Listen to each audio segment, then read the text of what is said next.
तब मेरी उम्र 18 वर्ष थी। सन 1984 का वर्ष था। हाथ पैरों में श्वेत कुष्ठ के निशान थे।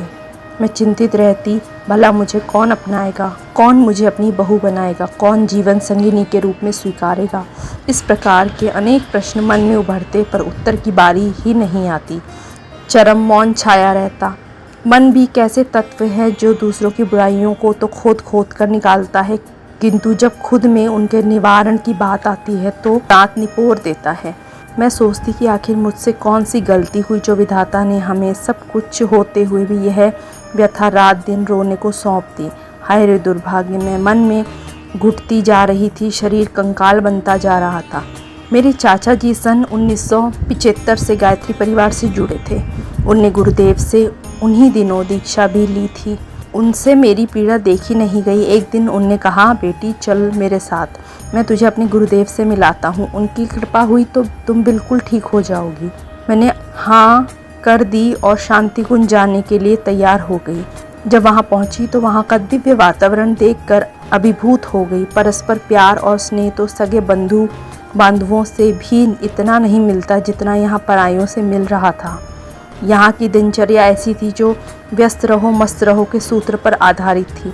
3:30 बजे प्रातः से लेकर 8:30 बजे रात्रि सोने तक तनिक भी फुर्सत नहीं।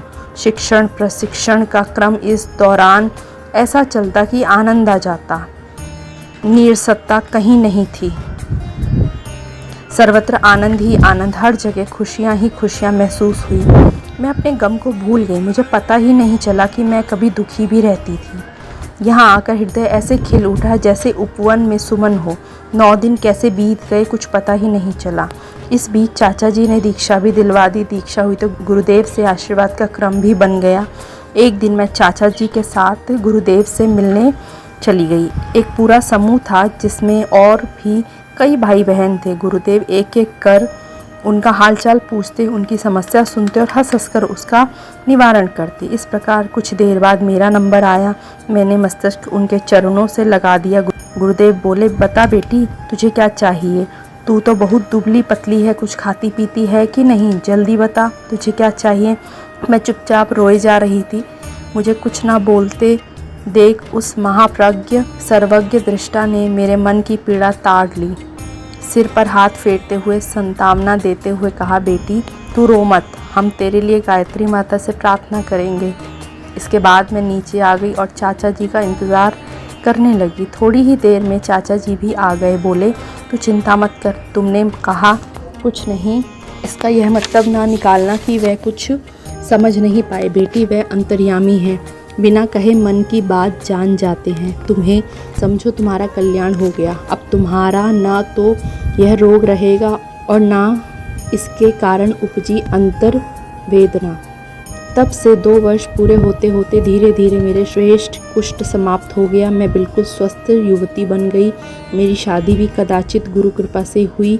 मेरी बुआ को देखने एक दिन राजनगर से लड़के वाले आए हुए थे। उनके साथ एक और लड़का था। हम दोनों की नज़रें मिली तो ऐसा लगा जैसे पूर्व परिचित हों। पता नहीं, एक अज्ञात आकर्षण हम दोनों को निकट आने के लिए प्रेरित कर रहा था। बात चली तो विवाह पक्का हो गया। धन भी आड़े न आया। बिना दहेज के शादी हो गई। इसे मैं गुरु कृपा ही मानती हूँ कि अनायास मेरी शादी हो गई। आज मैं और मेरे पति प्राणपण से मिशन के कार्य में संलग्न हैं। अब अधिक से अधिक लोगों को मिशन से जोड़ना व मिशन का प्रचार प्रसार करना हम दोनों का ध्येय है। ये कहना था लीला गुप्ता जी का, लव कुश नगर, छतरपुर, मध्य प्रदेश।